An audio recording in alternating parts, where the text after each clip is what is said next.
Okay. This problem, in fact, in Buddhism was solved with the notion of vacuity. So there is a theory about that. You give the example of Aristotle, and I just want to say you something. For example, we agree that the position, I prefer, of course, Archimedes, but we don't care about that. So okay. In my field, Aristotle was more significant. Okay. So it's okay.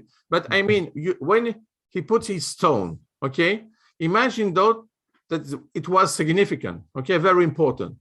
Now you remove all the stones and Aristotle plays the same move. No significant. So the significant, completely insignificant. Yeah. Yes. Amazing. So in fact, the value of the move depends of the previous. So it means what? It means that when you say it's my turn and I want to put this stone here and I want the others to consider this very important, it's impossible to do it alone. You use shoulders of others. So the way you think that, you know, it was mentioned by Newton, is, can I use the previous one to be the first of the next one? So you see, it's not only selfishness to say, oh, I want to have the best move. In fact, we don't care about the best move. We want just the good move. So the good move is, with other moves, what is the good move to avoid something? And if you say just the best, is, for example, in soccer, you say, oh, I put a goal. Great. My team loses. We will say it's important to win as a team. So now imagine that you don't have any goal, and I mean in soccer, and you say my team wins. It's important, no? So I mean, what is important for you? It's important in the restricted area of your relation to be considered as an important guy, or to let this be free? Because if it is free, you will be studied by unborn guys. And they will say, okay, you remember Richard in 1,000 years before made this move. It was very good. But no, are you going to be aware about that? I don't think. No. So the important things is not necessarily to be considered as a good player for the guys who are around you now, but after. Well, yes, but even that's and it is actually great because it removes the idea of the perfect play from the table altogether, because depending on how history looks back at you, when you made the move, you may have looked like the world's best player. I happen to eat a plant-based life, right? I think at some stage in history, people will look back and think perhaps that the way that a lot of animals are treated right now is very, very bad. Now, somebody might be a billionaire in that field and feel like they've done a really great thing and, you know, look at what they've done with their play.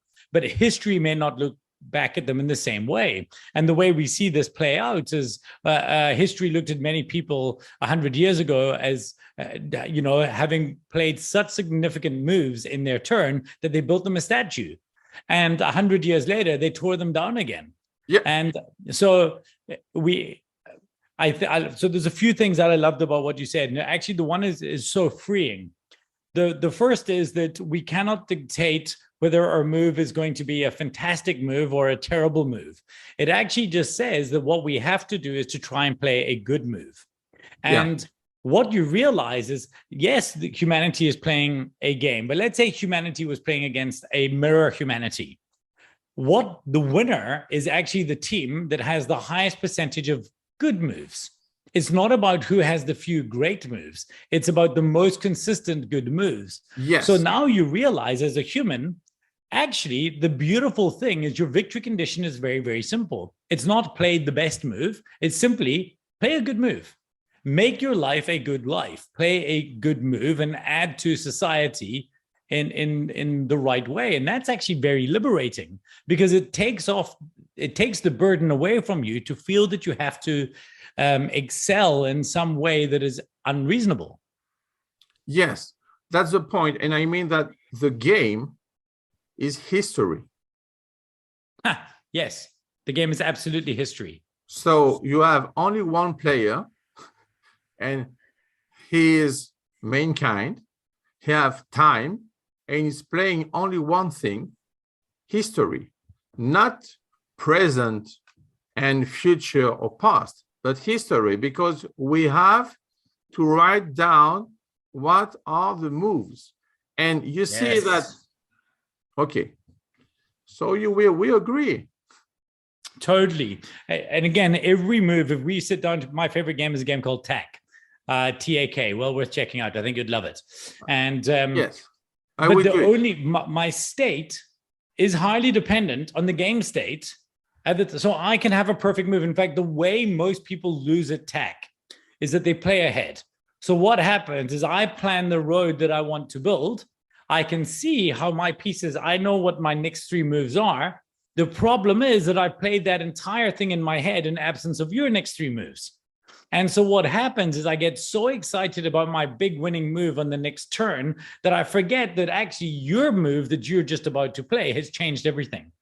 But because I'm so focused on the future and not focused on the current reality, the history of the game state, I make a bad move, which causes me to lose. So you almost always lose when you fail to see a historical move that has been played because you're too busy thinking about the future one that you're going to play. And this understanding for me of the idea that we are all actually playing, we're all just playing the next move. That's it. Our turn is just simply the next turn. We agree. But I mean that in society and in life one, if you prefer, we always play like a Markov chain, which means that the past is not important. The only thing which is important is the present. So we are playing the best move in the present condition. And in life too, we understood what? There is no present without history. So we have to make historical moves. And historical moves are not the best, but only the good. Yeah.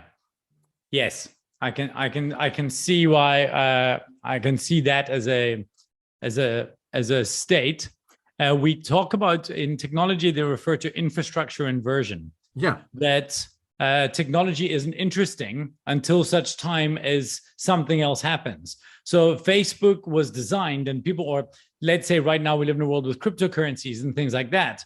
They weren't interesting, but we couldn't see what they were while they were in the novelty phase. But then where they find their utility is that now we all live in a world where that is our history.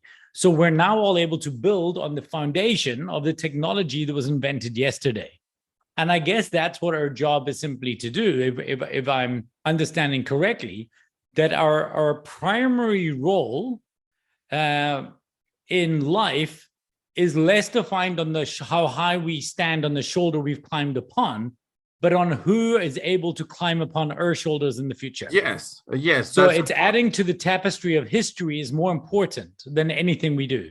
Yeah, yeah. And to go a little bit further, again, for me, history is the memory of the future.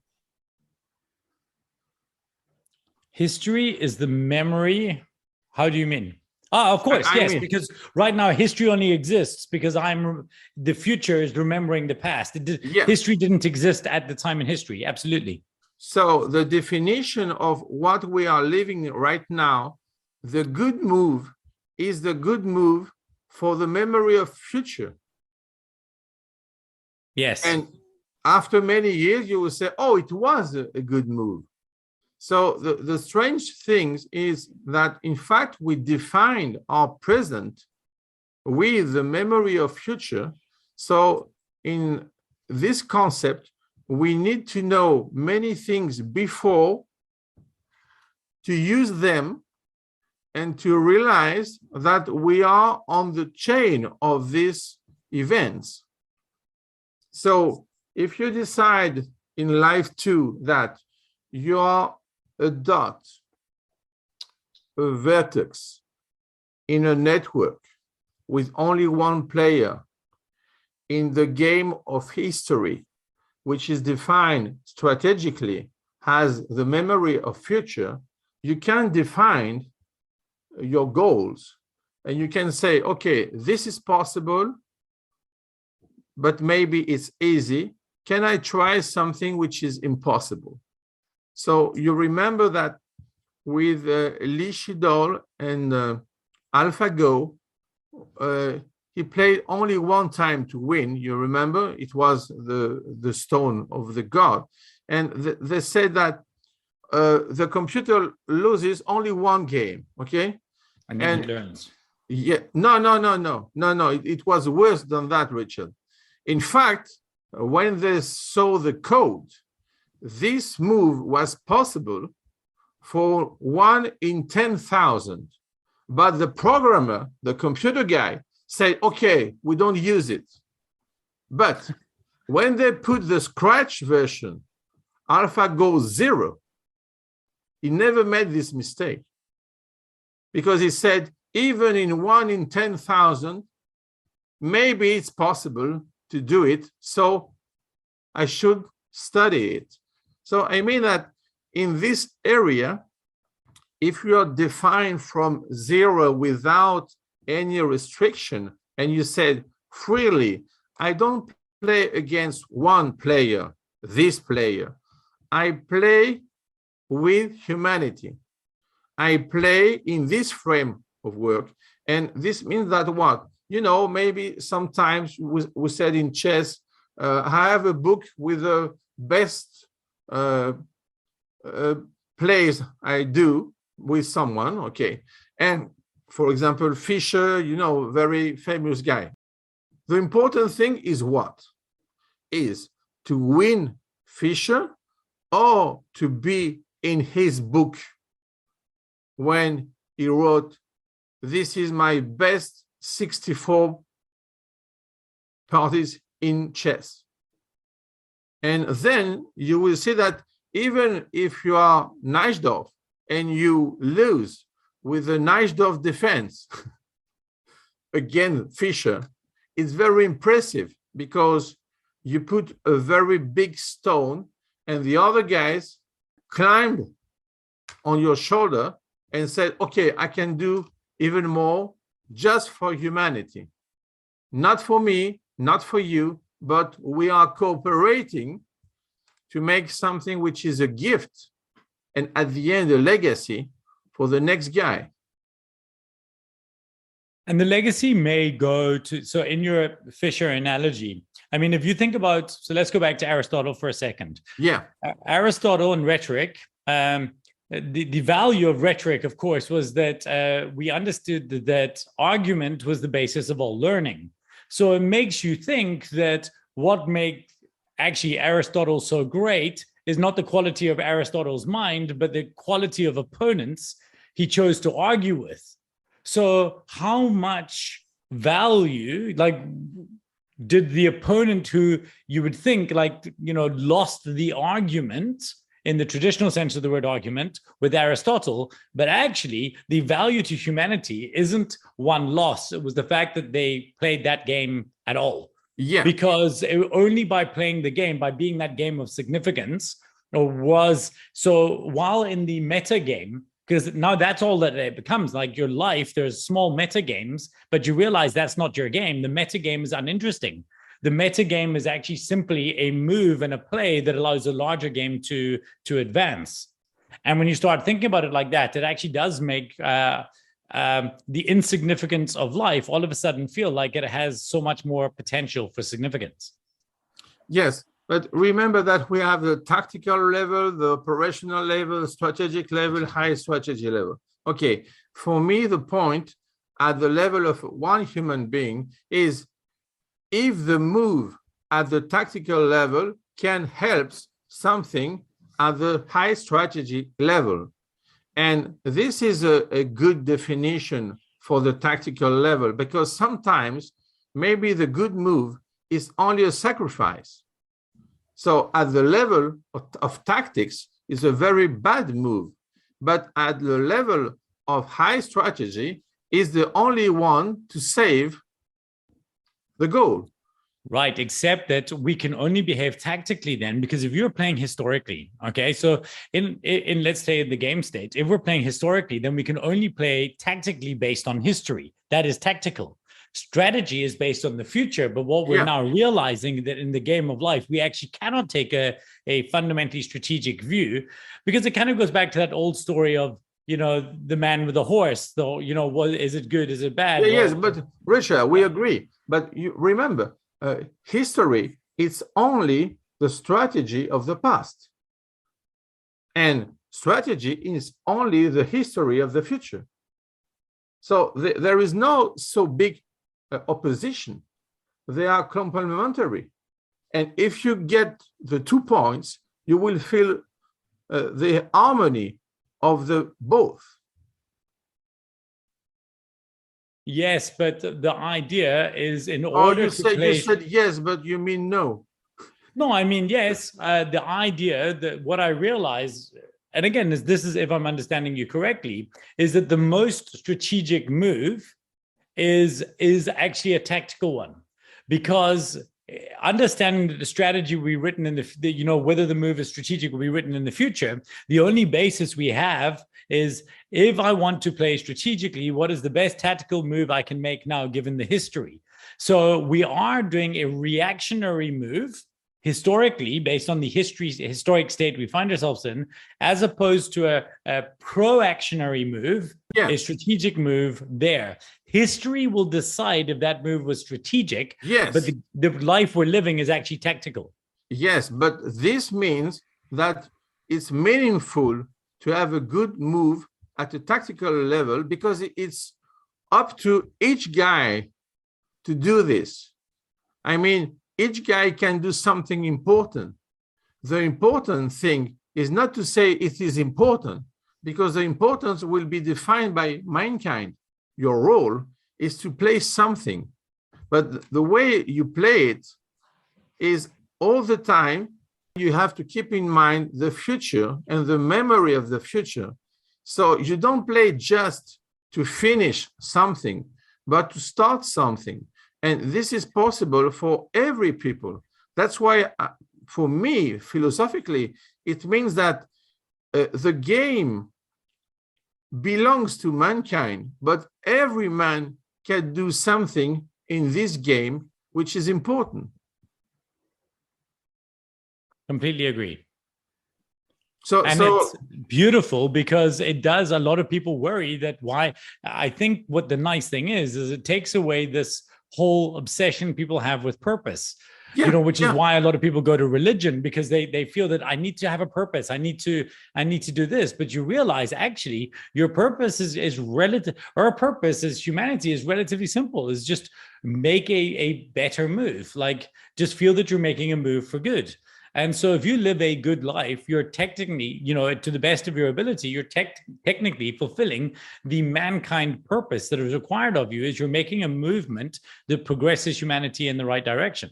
Yeah, this helps. But I mean, the goal do not depend of strategy. The goal is a meta-strategic object. So the meta-strategy has no goals, has only vision. So to complete the picture is, if you have the vision at the meta-strategic level that the player is only mankind, your role is to have a legacy and put the stone in a correct manner to give to other people a good position for the next move. So it's not a correction, it's a preparation for the future. With the future in your mind and not only history. Because if you have only history, you are going to play the best move. If you have in mind the future, you are going to play the good move. Yeah, I think that is because the future, if you have in mind the future, you're almost trying to make a selfish move. Yeah. Whereas if you have in mind the history, you're trying to make a cooperative move for humanity as a whole. That's the point. Yeah, that's an amazing point. More people should think it. But I think that we cannot also just forget the value of the metagame. And this is where the... No, we don't forget it. We don't forget it because we have to use it. Because the metagame, like mathematics and even Aristotle, because, you know, you make a big stress about rhetorics. For me, Aristotle, his good move is logic. Because he's the first guy who was thinking how we are thinking. So syllogistics is not a part of rhetoric, it's a part of logic right now. And so the mathematical logic use it all the time and said, you know, the first good actions were created by Aristotle. So it's very important. This is a big legacy. And I'm a little bit upset with guys who forget this to show something else. But at the end of the process, I don't want to convince you about something. I don't care about that. Not now. I mean, with the Aristotle point of view. The purpose is, can I get something from the truth? So, I mean, if I get something, I will use logic. I can manage enemy, okay, but at the end, if your victory is not historical, it's only Pyrrhic, for example, is useless for humanity, we don't care about your victory. So at the end of the process, because I saw you have also Gandhi, you could say that Gandhi at the end died in a very bad way, in fact, because it was an error. But all his work is a good move for history. So we don't care about this detail. We care about the idea that many people who have rights can do something even with very few tools and can win. So for me, Gandhi is a very good example of many stones who can create dragon. You see only the stones, but at the end, you see it with the British Empire, okay? About the salt, just something like this, which is very impressive. He said, okay, it's possible because we are many. And on the other side, one thing which is very important for me, for the British Empire, is if the British Empire was not at the end of the process a democracy, it was impossible to have a good strategy for Gandhi. Because, you know, it was possible for him to win the British Empire, but not the Soviet Union. Because the rules are totally different.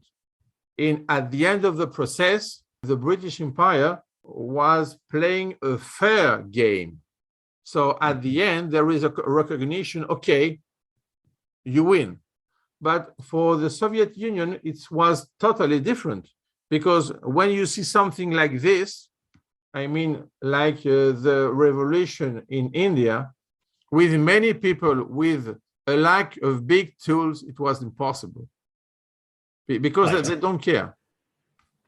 But, you know, you see this echoing today in a very political discussion. So I got into a debate on LinkedIn, actually around about the time that we were together in Greece.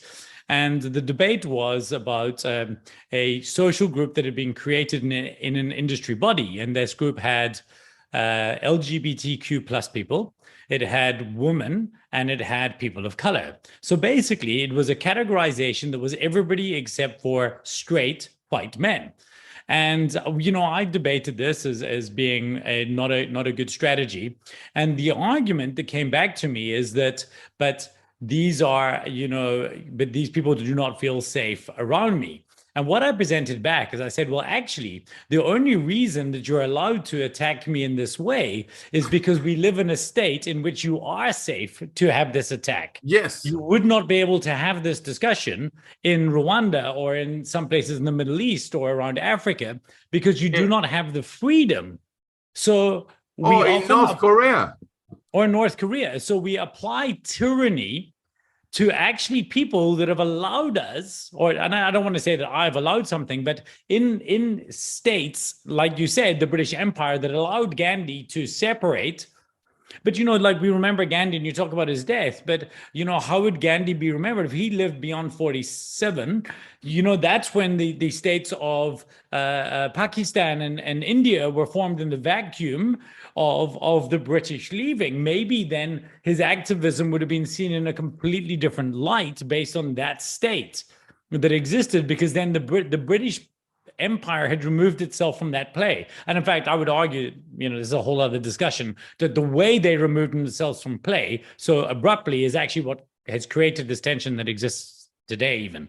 But that's another discussion. But your point about Gandhi was able to be Gandhi because, bizarrely, he was ostensibly playing against the British Empire, but he was able to play because of the British Empire is very analogous for many of the struggles we see in identity politics and in politics today. We agree totally. By the way, because you mentioned, remember that in India is natural.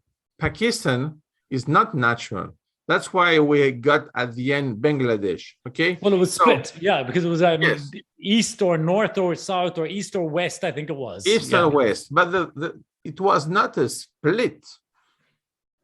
It was two parts without connection, and one of them was at the end removed. So I don't think it's a problem about the strategy of Gandhi. My point was only, you got it.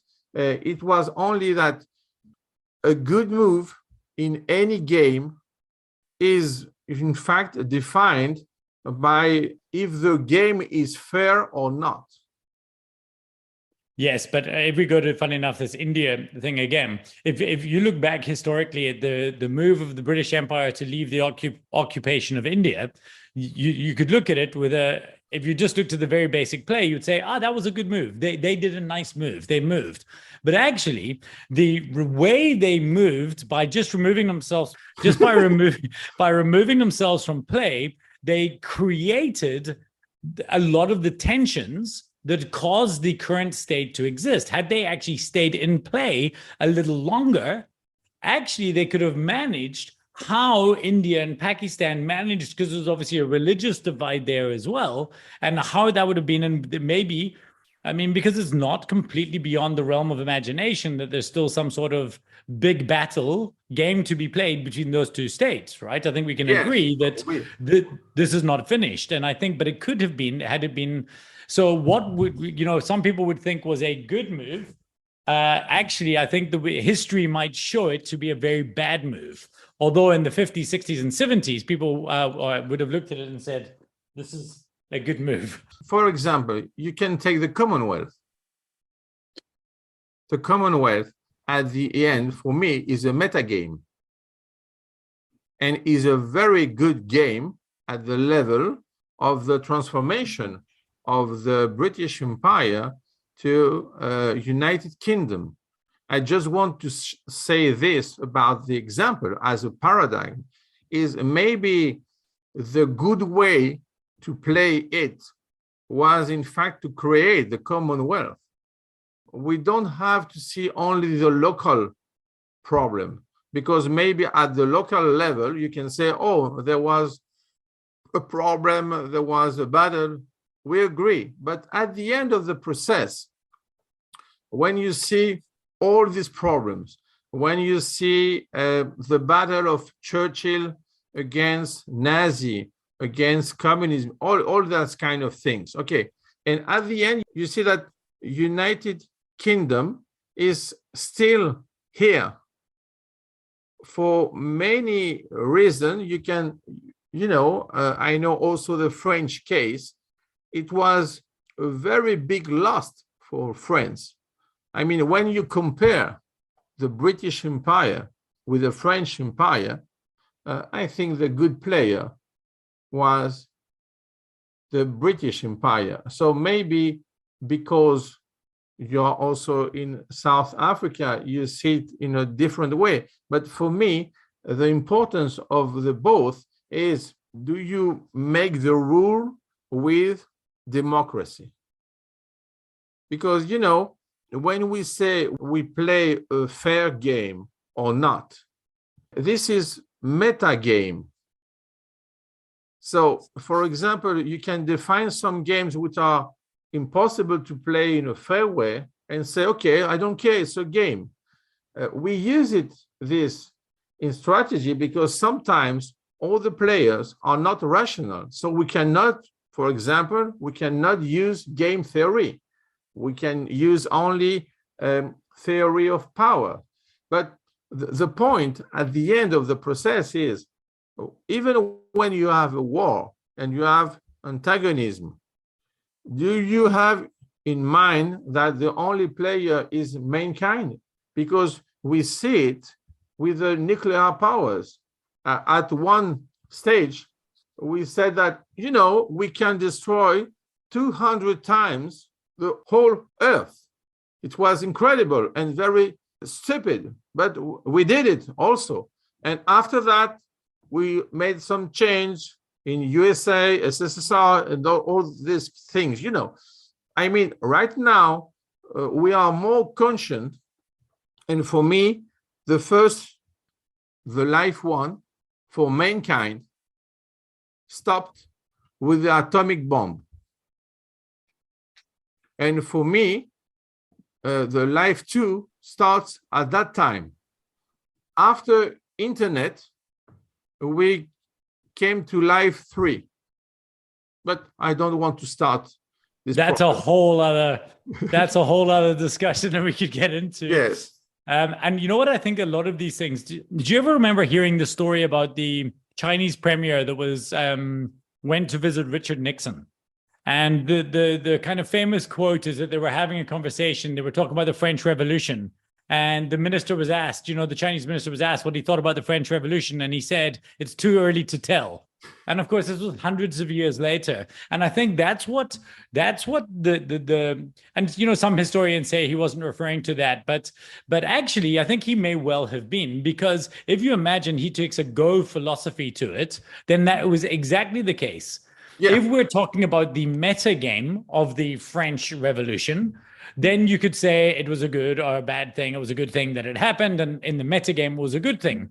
But if you're looking at it in the idea of the ongoing game of humankind, then of course there's some argument to say, well, we're not sure yet, because that story arc hasn't played out or extrapolated far enough for us to get a view of how that drop of monarchy and things like that played out.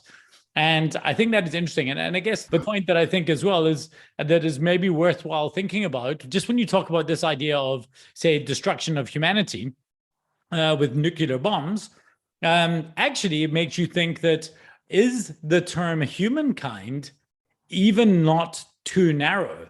Is there not a larger game at play in which because the ultimate game is that I think we all pretty much expect that the game will continue after humankind has finished making its stones. So there is, even within the macro game of humankind, that is still a very small meta game. Yes, correct. But the point was only to say that historians don't make history. They just study it. Yes. Just strategics make history. So I agree with you, we need time, but we are always in the frame of time. Time is always with us. The problem is if we are with time. I just want to say to you that it was a real pleasure to make this new connection with you right now. And I thought already in Santorini that it was only the beginning. And now we prove that there exists the next step. So we can do it. I'm very excited about that. I mean, you know how I felt as when you got off the stage at the talk in Santorini. It was one of the most significant.